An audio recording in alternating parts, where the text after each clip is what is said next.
Le 28 octobre 2019, le conseil d'administration d'Enercal a validé l'accord avec la SLN sur le tarif de vente de l'électricité produite par le barrage de Yaté. Cet accord, conclu pour 4 ans à compter du 1er janvier 2020, prévoit un dispositif de bonus-malus fixé en fonction du cours du nickel. Autrement dit, si le cours du nickel est inférieur à 6,5 $ la livre, Enercal devra verser à la SLN un malus plafonné à 1 milliard de francs par an.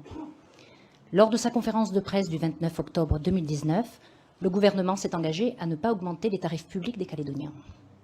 Le 31 octobre 2019, le groupe Calédonie Ensemble a demandé qu'un débat public soit organisé au Congrès. Une commission plénière s'est réunie, à huis clos, le 25 novembre 2019.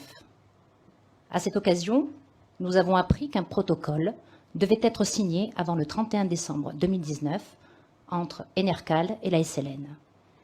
Ce protocole est soumis à 3 conditions suspensives qui concernent tout le gouvernement sans que celui-ci soit partie prenante de l'accord, ce qui nous semble constituer une curiosité juridique.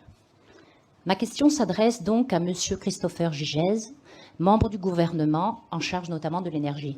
Pardon, Gigez, excusez-moi.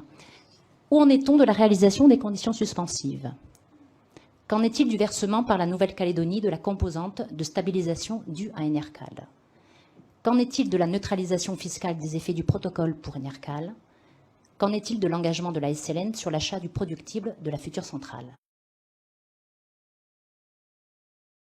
Merci, monsieur le membre du gouvernement. Vous êtes surpris par la nature de mes questions, mais moi-même, je suis surprise parce que ma question était toute simple.